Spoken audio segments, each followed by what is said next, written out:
જય માતાજી મિત્રો, આજે આપણે પાલક પકોડા બનાવી રહ્યા છીએ। તો જો પાલક ધોઈ લીધો છે, કોથમીર ધોઈ નાખી છે, મરચા ધોઈને મૂક્યા છે, 2 બટાકા ચોલીને મૂક્યા છે, 1 વાટકી તૈયાર લોટ લઈ લીધો છે આપણે, અને મરચા કાપવાનું ચાલુ છે।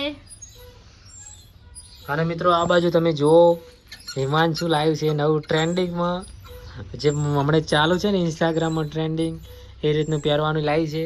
અને આ પાછું અલગ છે હો, તમે જોઈ શકો છો, ઉપર રિંગ પણ છે। એ આ બાજુ તમે જુઓ, હા આ ટાઈપની રિંગ છે, સાદું નથી, અને આની થોડી પ્રાઇસ પણ વધારે હોય છે, એટલે કે પેલું 100 રૂપિયાનું મળે, તો આના 280 કીધા હતા, તો અમે 250 રૂપિયા આલ્યા છે। અને મસ્ત છે એકદમ। અને ખાસ કરીને તો વિડીયો બનાવવા લોકો વાપરતા હોય છે આ, પણ વિડીયો બનાવવા કરતાં તમે જો આ નાના છોકરા હોય અને અત્યારે શિયાળો ચાલુ છે, તો આ રીતનું પહેરાવી દો ને તો ઠંડી બિલકુલ નહીં આવતી, કારણ કે મેં ટ્રાય કર્યો હતો ચાલુ રિક્ષામાં, તો વાયરો સહેજે આવતો નહોતો, અને છોકરાને શરદી ના લાગે આ રીતનું પહેરાવી દેવાનું। અને તાનું અત્યારે પાલક પકોડા બનાવી રહી છે, આપણને બહુ ભાવે છે, એટલે આજે તો થોડા વહેલા આવી ગયા હતા નોકરીથી, એટલે બનાવવાનું ચાલુ કરી દીધું છે। તો વિડીયોમાં છેલ્લે સુધી બન્યા રહેજો, અને આ ચેનલને સબસ્ક્રાઈબ કરી નાખજો, કારણ કે નવી બનાવી છે તમની ચેનલ છે આરી।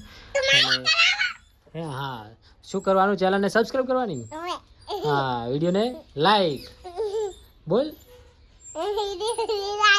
હા, વિડીયોને લાઈક, ચેનલને સબસ્ક્રાઈબ કરી નાખજો।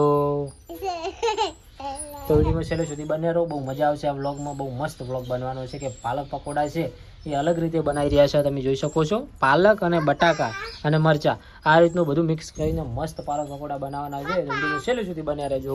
શું કે બોલ બાબુ, બોલ।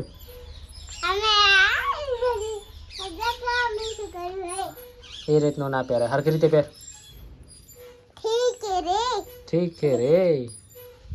તો વિડીયોમાં છેલ્લે સુધી બન્યા રહો। પાલક, મરચા અને ધાણા મિક્સ કરી નાખ્યા છે, અને બટાકાનો આવો માવો બનાવી અને એની અંદર મિક્સ કરી દેવાનો છે। અને પછી આપણે તૈયાર લોટ લઈ લીધો છે અહીંયા, કારણ કે આપણે કોઈ અન્ય મસાલા નાખવા પડે નહીં, એટલા માટે આપણે તૈયાર લોટ લઈ લીધો છે। તમે પણ તૈયાર લોટ લઈ શકો છો, અથવા તમારી મરજીથી સાદો લોટ પણ લઈ શકો છો, અને મસાલા તમે તમારી રીતે એડ કરી શકો છો। ના ઘણું જાડું કે ના ઘણું પતળું, માપનું મિશ્રણ આવું રાખવાનું છે। ધીમા ગેસ ઉપર આપણે તેલ ગરમ થવા માટે મૂકી દીધું હતું, તેલ ગરમ થઈ ગયું છે, તો હવે આપણે પાલક પકોડા કરવાનું ચાલુ છે।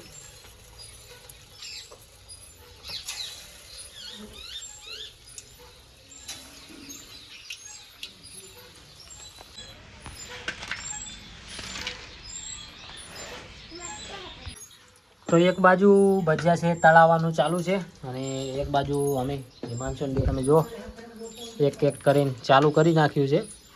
અને આ જે ભજીયા છે એ બહુ હેલ્ધી કહેવાય, કારણ કે પાલક ભજીયા છે એટલે આપણા શરીરના સ્વાસ્થ્ય માટે સારા કહેવાય।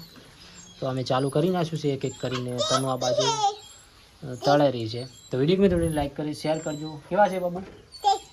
ટેસ્ટી છે, તો વિડીયોને લાઈક શેર કરજો।